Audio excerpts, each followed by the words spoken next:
Hello, and welcome to the Suzanne Atwell Show. Thanks for joining us. In this episode, Sarasota Public Property, Long-Term Leases, and Municipal Governance. Dozens of open records were requested and reported by the city for this story. Our focus: where the land is located, what's it worth, who it's leased to, and how oversight and administration impact the return on the investment. We begin with an overview of the city's vast portfolio, hundreds of millions of dollars of public-owned land and property. An internal 2023 lease summary lists a total of 45 leases. 22 of the 45 leases are with nonprofits and government agencies. Places like Moat Marine, Sarasota Orchestra, the School Board, the Fraternal Order of Police, Sarasota Sailing Squadron, Sarasota Military Academy. For-profit customers include Marina Jack, O'Leary's, Marine Max, Singular Wireless, Verizon, T-Mobile, and Madison City Grill. We wanted to know how much rent these leases generate and how the price is determined. Leases with nonprofits are practically free, between $1 and $100 a year. Case in point, Moat Marine. Moat leases land and property assessed at over $60 million. Moat's rent exactly $1 a year, and the lease doesn't expire until the year 2050. Leases like these include something called public purpose, generally defined as something that promotes public health, safety, or general welfare. But how is the value determined? We asked the city how public purpose is defined and measured. We wanted to know how the city knows whether the public welfare being provided is equal to the value of a free lease. The response was not what we expected. Quote, "The city does not apply standard to measure the balance or equity between public value and discounted or zero rent." More on that shortly. But next, we look at leases that do produce revenue. The two most valuable ones have something in common: waterfront locations. The largest property leaseholder in town is Jack Graham, Inc., better known as Marina Jack, now owned by Texas-based Suntex. The lease includes a base rent and a city option for 3% of the gross receipts, whichever is greater. According to a 2022 internal memorandum we obtained via open records, gross receipts reported for 2021 were $17.19 million. The city exercised its 3% of gross receipts option, which resulted in total rent of $515,807. Understanding the definition of gross receipts in the lease is important because in this case, gross receipts do not include all receipts. The way the lease was written and agreed to by both parties, the gross receipts do not include the sale of petroleum products, the sale of yachts or boats through brokerage contracts, or private sales, and the sale of marine hardware and supplies. The next most property rent paid to the city also comes from a marina. Global operator and market leader Marine Max. Their rent is just over $300,000 a year. The lease includes just over 7 acres of land on City Island along New Pass, right next door to the Salty Dog restaurant, which is part of the 7-acre lease.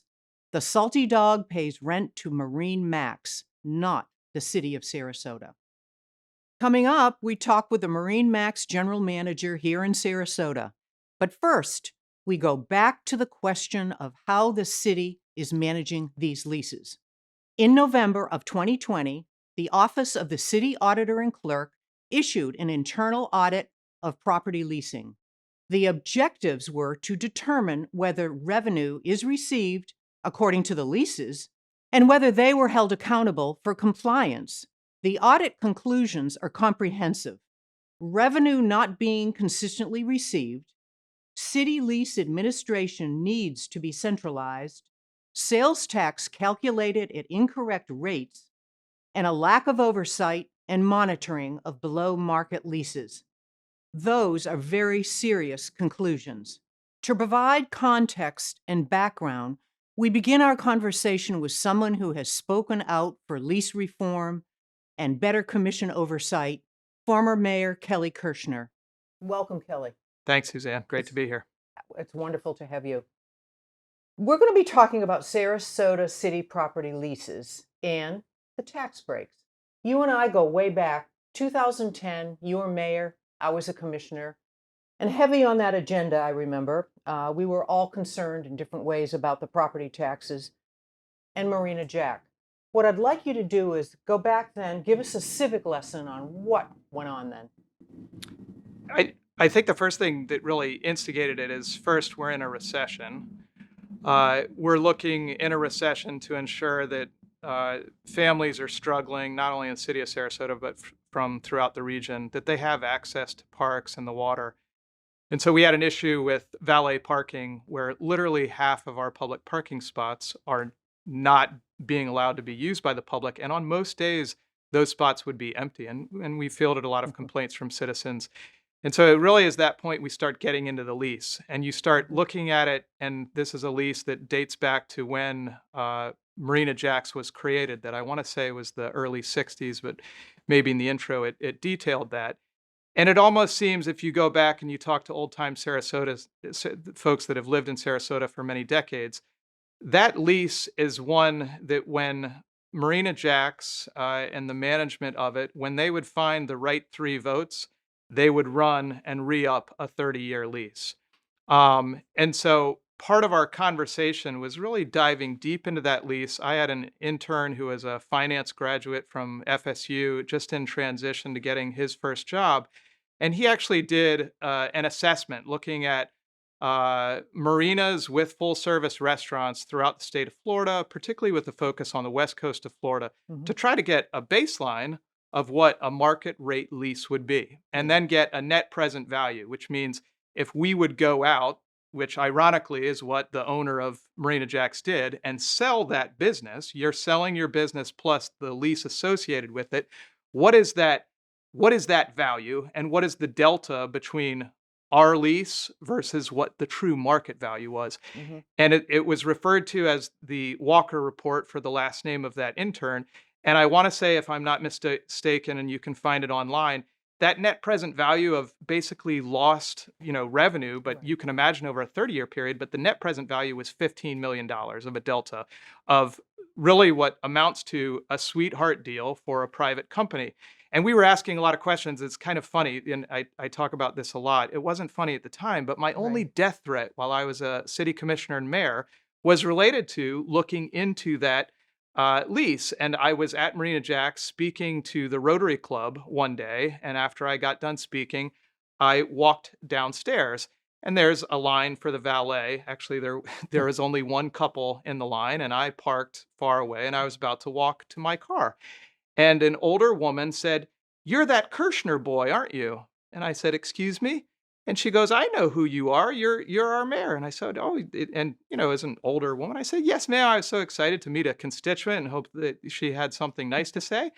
And I said, "Yeah, my name's Kelly. It's great to meet you." And she goes, "Do you know who I am?" And I said, "No, ma'am." She goes, "I'm Jack Graham's widow." And Jack is the Jack of Marina Jack's. And I said, "Oh, well, it's a pleasure to meet you." And she said, "You need to stop asking questions about this operation here." And she points to the Marina Jack's restaurant and the marina behind me. And I said, "I'm sorry."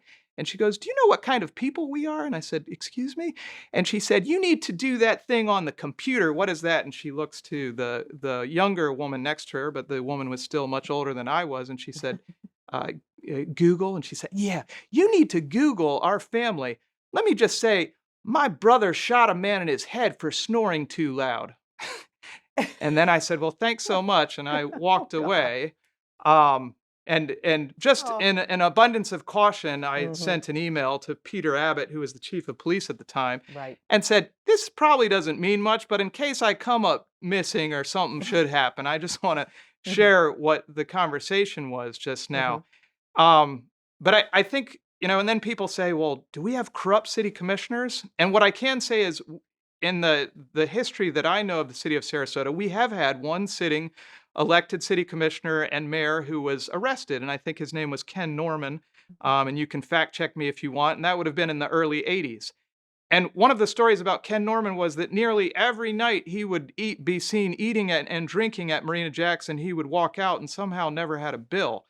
Now, that can be corroborated. I've been Mm-hmm. told that by some of the old timers, but on the other side, are the others corrupt? I think a lot of it also has to do, with simple things that we know from state, federal politics about campaign donations, Mm-hmm. that you get a friendly audience, and if you're coming Mm-hmm. up for renewal, well, we've already had this, and Mm-hmm. they vetted in the past, so I'm going to put on some blinders. I'm not going to look at that closely. Sure, we'll give you another 20-year renewal because, Mm-hmm. and why are we giving it to you? Because you've invested in upgrading your docks, and so we're not going to change the terms. We're going to keep it the same. Yeah. Last thing I'll say about Marina Jacks, when we started diving through that lease, it said they would be responsible for paying property taxes. Right. And we discovered they haven't paid property taxes once since the 1960s. Mm-hmm. And so we, as the city, unfortunately, I think we had a unanimous commission, maybe we didn't, but we sent a letter to Mr. First, and we said, can you Yeah. please look and find out why they're not paying their property taxes? Mm-hmm. And ultimately, they did. And so at least there was a little bit, a modest amount of a clawback of that lost revenue that we Mhm. should be getting if that were a market rate lease, that from now until the end of that lease, the taxpayers of this community will continue to get back. So that was a modest Yeah. victory that we got through that process. Well, a lot has changed since then, but still the arguments about what constitutes a lease remain. Why is that important? That is a part of the valuation of that business. And so these businesses, like who bought out Bob Saran, and Bob Saran was the one who bought out Jack Graham Mhm. Inc.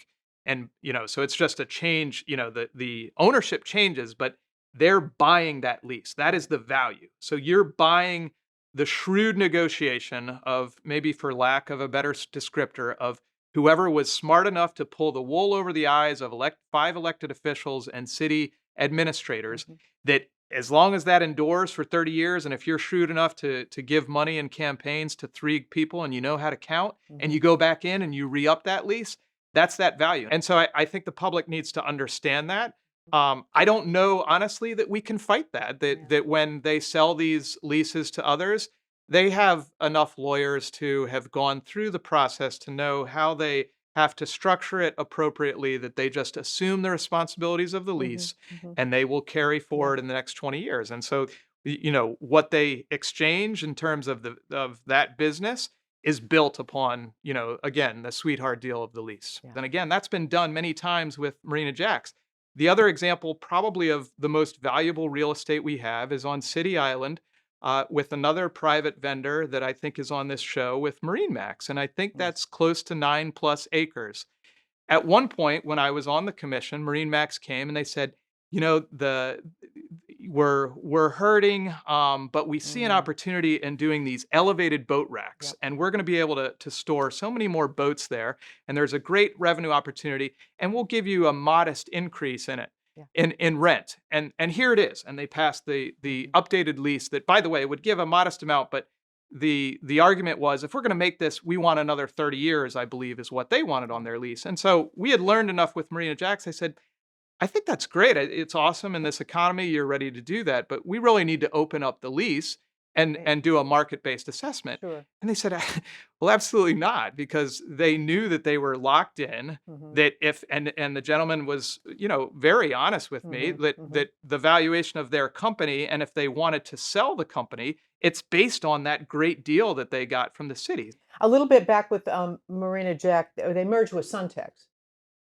So that's a leading national marina, but held on to many of the benefits from the original deal with Jack Graham. But in your opinion, now the question is, do cost of living increases accurately reflect what's going on in the appreciation of downtown Sarasota for the like past 15 years or so. I I Like, think anyone asking about a COLA right now and seeing the increases in rents, be it residential or commercial, knows that that's yeah. crazy. I think if we actually ever started those leases Mhm. with an honest, good process of looking at comps and having it fully sanitized with the sunshine of the day and saying, yeah, Mhm. that's a great competitive lease, Mhm. and then you put the COLA on it or something comparable for these commercial leases, then I think we would all sit better. But it's a real sour feeling in the stomach the way these are. And I Mhm. think that our advice, hopefully yours as well, for future commissions is that when any of these folks come back and they don't want it to go out to bid again, which is why they come Yeah. and say, "Hey, we're going to do these upgrades Right. and new docks or new rack storage for boats. So just extend our lease." Please, please, please Okay. do not do that. Mhm. And the only way you should do that is if you fully reopen the lease to negotiation and you empower city staff to go out and, benchmark with comps what comparable properties are getting in the private market. And again, as stewards of our assets, that should be a bare minimum requirement of elected officials and city staff. Kelly's experience as mayor provided him with a unique perspective on city leases. Our next guest brings the perspective of a manager with a private company, and he helps us understand the economic impact and business opportunities city leaseholders generate for our community. Thanks for taking the time to come here and talk about Marine Max. You lease a substantial portion of land in our city. Tell us about your company and what you do in Sarasota. Give us an overview. Overview. So, okay, Marine Max is a publicly traded company. We're just hit our 25-year mark as far as being on the stock exchange. Mhm. Typically, we used to be Gulfwind Marine here in Sarasota locally a long time ago, and that was one of our founding stores. Mhm. Several of the stores that were originally Sea Ray dealers, they got together and they came up with Marine Max, and we've been a very successful company over the years. Feel like we've been a pretty big part of Sarasota because we started from the beginning. We've gone from just selling small boats here and there to now that we provide probably over 200 units a month. I'm not sorry, not a month, 200 units a year to the Mhm. Sarasota area. So Mhm. it's become quite the pretty big operation. Wonderful. What's the approximate monthly rent? As far as the rent, I believe it's somewhere in the mid $20,000 range, somewhere around $25,000 a month, roughly. Let's put it all in perspective. Average gross revenue reported by Mhm. Marine Max in Sarasota. I believe it's somewhere in the neighborhood of around 75 million. Okay. So, what percentage of your total revenue for your rent and how profitable is the operation in the final analysis? The operation typically runs right around a 10% profitability pre-tax. Hmm. So as far as after the taxes are concerned, I'm not sure exactly how that fizzles out, but I know we do pump quite a bit of money into the Sarasota economy. Hmm. And you For talk about when y- what people when they look at your facility there, what you sure. think most of the revenue comes from. And you had spoken before about they think it's just storage. Tell us a little bit about the wider berth of what you do. Sure. So, what we offer is sales, storage, service, parts. We also have a brokerage department. Most of the people on the outside, when they see the facility, they see the storage racks and they just assume that we are ultimately a storage facility. We do store about 325 boats that are available month to month. Who is putting their boats there in our community? So, okay, in Sarasota, I could say this about 10 years ago when I got here, the average size boat was probably 26 feet, somewhere in that neighborhood that we stored at our facility. Now, I would say our average size boat that we store is around 33 to 35 feet. Oh. So there's been substantial growth in the length of the boat and the weight of the boat. Out of the 330 plus marina members that we house, I would, if I were to make a guess, I'd say probably 150 of them are either part-time residences or almost completely out of town. Mhm. But we do have, probably 200 or so are locals, locals that just might not have a lift in their backyard to store their boat and they Right. don't want to trailer their boat, so they keep it at our facility. So I'd Mhm. say it's probably half half and half between our snowbirds, as you Mhm. would call them, and Mhm. then the Mhm. normal locals. Mhm. In terms of local, we always like to look at local public purpose. Mhm. What are some of your notable contributions, initiatives that keep you on this great Sarasota map? Well, we take pride. We know Sarasota is a great boating community, some of the prettiest water in the world. I can't tell you how many people from up north will come down and say that how lucky we are to live here. One of the things that I think we provide is we take great pride in providing lessons, teaching everyone about boating, safety. When we want to get people out on the water, life is short, and that's one thing that we've learned over the last several years is that let's go have fun. Let's take advantage of the time with your families. So one of our contributions, I feel, is of course, we donate to several charities as time depending on the season, depending on the year, depending on what we're really looking to get into, and we do a lot. We're designated as a clean marina. So we've taken lots of strides to make sure that we don't put anything into the water that's not supposed to be there. So we're Mhm. certified as a clean marina. We also spend a lot of time with our clients, teaching them the waterways, teaching them the ways. Sarasota, as beautiful as it is, it's actually quite challenging as far as boating is concerned because of the depth. Yeah. So we have some areas that are shallow, deep. People don't necessarily if they don't know what they're doing, they can get themselves in trouble pretty quick. So we're doing our best to try to keep them as safe as possible. And we also, one of our trademarks is our Women on Water program that we have, where we basically, a minimum of once a month, sometimes twice a month, we will host a course where Mm. we bring as many women, and you don't have to be a client of ours to come in, and we have captains there that do a classroom orientation, and then in the meantime, we also do something for So them I out could on the go there water. You can go without a there. boat to go to hmm Wow. Wow. Yep. Wow. Women I on love it. water. So Wow. come on by. Thank you, Jason, for agreeing to be on the show and for helping us understand what your company does. We end our conversation with a city commissioner who is an outspoken advocate for lease reform, Eric Arroyo. Welcome back, Commissioner. It's great to have you. Great to be here again. I'd like to start the conversation with Marina Jack. In your opinion, what do you think should be changed in that lease?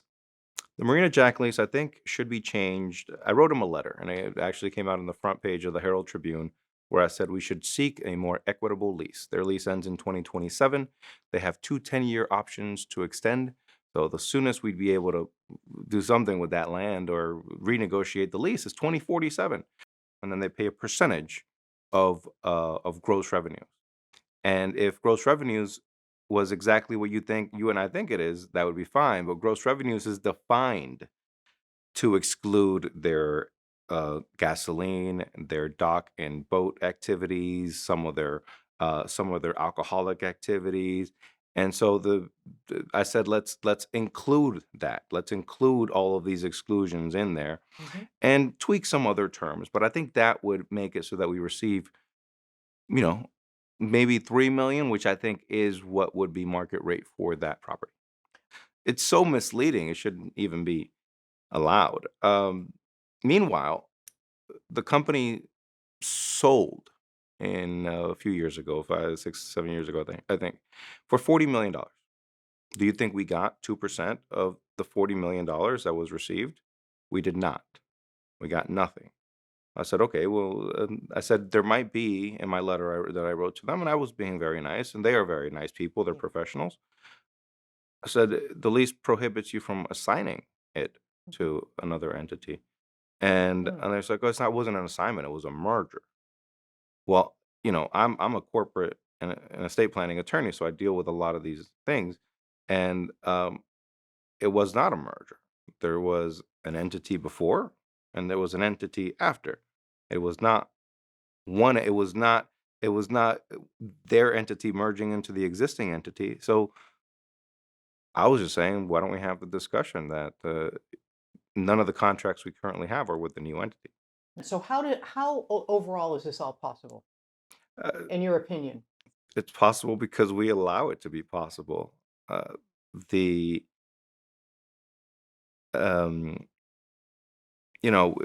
most some cities say that we should not have any leases that are market rate, that everything that we do should be for the government benefit, and that we should only be giving these leases to charities that would not be able to survive otherwise, and they provide a benefit back to our community.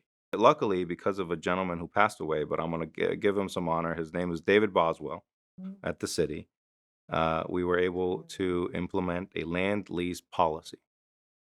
So David Boswell, amazing human being, we discussed having a land lease policy where it would be a little more difficult to have 100-year lease for one or 10 or $100 a year. So the new land lease policy that was adopted by this commission says that if you want a lease that's longer than 10 years, you must have a supermajority vote, 4 out of 5 commissioners. You must have insurance. It must be triple net. You must sometimes post a bond to protect the city's interest. You must indemnify the city. And also, you're going to take care of your infrastructure, because some leases, like the Marina Jack's lease, provide that the city, even though we give them the parking, we maintain the parking. Even though they profit and benefit from all of their aquatic activities, we take care of their seawall there. And so the land lease policy has been a great step in the right direction. Oh, that's great. Okay, let's go to Moat Marine. They're building a new aquarium, as we all know, in Manatee County. They lease 9.5 acres of waterfront property in the city, Mhm. for which they pay exactly $1 a year. So when they move, what's going to happen to the land that they now use for exhibits? There is a balancing act, and I think they they certainly provide a benefit to our community. When I asked the CEO to explain, because one of the prohibited acts in all these leases is abandonment. If you abandon, and he promised that the property is not going to be abandoned. It's going to be used for research purposes. They're going to continue to attract this talent that they have worldwide, and it will actually enable them to have a different facility. It's not going to be more tourist oriented, but more research oriented, right on the water, and the tourist attraction will be sort of more inland, and that's where that stands. Let's go now to the Sarasota Orchestra. Yes. Also moving out of the city. Well, after they leave, it's going to be under the purview of the Bay Conservancy, because the city, prior to my time, has entered into an agreement where they gave the Bay um, sort of control over that. I'm still hopeful that the orchestra comes back. I know I remember that. Yep, you were steadfast in that. I'm still hopeful that they'll come back. I reach out every once in a while and try to re-engage in that conversation, because the reality is that the property they bought on Fruitville has probably gone up in value. They could sell it at a profit. They could move to the city, and then they don't have to invest in land. A final question. We all know Sarasota is booming, but we also have critical issues with infrastructure, affordable housing, etc. And meanwhile, income from city-owned property is a fraction of the market value. So what would you like to see happen going forward? We start, of course, encouraging charity work and nonprofits to exist in the city. But maybe instead of giving certain organizations a monopoly, we try to allow a collaborative of numerous charities. Maybe we adopt, we implement, or we already implemented, but we really kick this land lease policy into high gear and start asking for fair market rents and an acceleration to keep up with the market. But thirdly, I think individuals who are not using city land for a profit are not actually paying taxes on it. Whereas if we did rent it out or lease out some land in a for-profit venture, then it would become taxable under Sure. the property appraiser. So I guess that would be another um, source of revenue for us. There have been discussions about possibly the federal building that was given to the city being leased out, maybe to some large corporation that can take it over. It's like 20,000 square feet. It's a very fairly large space. Mhm. Um, what I would love to see with that, with the use of those funds, and I've asked for it for years, is to have a dedicated funding source to purchase waterfront land for the public.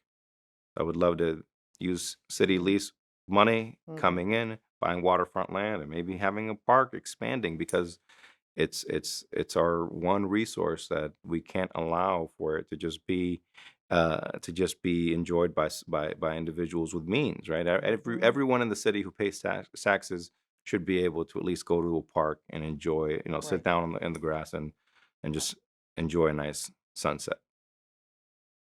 Thank you, Eric, for talking with us. In closing, the city administration has made some internal policy changes following the 2020 audit. That is helpful, but this is not a failure of the city administration. This is a failure to legislate by our local representatives. Reform will require the City Commission to pass new laws that restrict long-term leases, eliminate assignment of leases, require rent be based on fair market value, and measurable public purpose standards that ensure equity and value for taxpayers. Anything less will be business as usual. If you would like to know more about city leases, municipal government, and property ownership, visit these links or visit my YouTube page to watch this episode and all our previous episodes. That wraps up another one. Hope you learned something and enjoyed the show. Thanks for watching. I'm Suzanne Atwell, and I'll see you around town.